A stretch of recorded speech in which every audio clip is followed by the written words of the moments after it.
నా delivery army హాస్పిటల్లో అయ్యానని చెప్పాను కదా! నాలాగే చాలామంది అయితే అదే టైంలో అడ్మిట్ అయ్యారనమాట. సో, నేను నైట్ అడ్మిట్ అయ్యాను కదా! ఇంట్లో వాళ్ళకి చాలా కంగారుగా ఉంది. ఎలా ఉంది? ఏంటి? ఒక్కతే ఉంది కదా! అనేసి చాలా కంగారు పడ్డారు. సో, నా దగ్గర అయితే ఫోన్ అయితే లేదండి. నన్నైతే థియేటర్ లోపలికి తీసుకెళ్ళిపోయారు. ఇంకా మా అక్క అయితే ఫోన్ చేసింది. ఎలాగుంది? ఏంటి? అనేసి 2, 3 సార్లు ఫోన్ చేస్తే ఎవ్వరు ఎత్తడం లేదు. ఇంకా ఇంట్లో వాళ్ళు టెన్షన్ పడ్డారు. ఏమైంది? ఏంటబ్బా! ఫోన్ అయితే ఎత్తడం లేదు అనేసి. అయితే ఫైనల్‌గా ఒక అమ్మాయి అయితే నా ఫోన్ అయితే ఎత్తిందనమాట. ఏమైంది? ఇలాగా ఎట్లా ఉంది? మా పాప డెలివరీ అయిందా? అని అంటే, అవునక్క మీ చెల్లెలి డెలివరీ అయింది. పాప పుట్టింది అనేసి అన్నారు. ఈ విషయం ఇంట్లో అయితే అందరికీ తెలిసింది ఒకేసారి.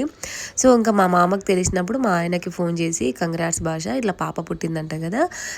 ఏమి ఇదవ్వద్దు అనేసి అన్నారు. ఎందుకు ఈ మాట అన్నారంటే, ఫస్ట్ నాకు పాప పుట్టింది కదండి. సెకండ్ కూడా పాప అనేసి కొంచెం డిసప్పాయింట్ అవుతాడేమో అని అలాగైతే చెప్పారనమాట. సో, ఇక్కడ అయితే మా బేబీని చేంజ్ చేశారు. ఎందుకనేది నెక్స్ట్ వీడియోలో కంటిన్యూ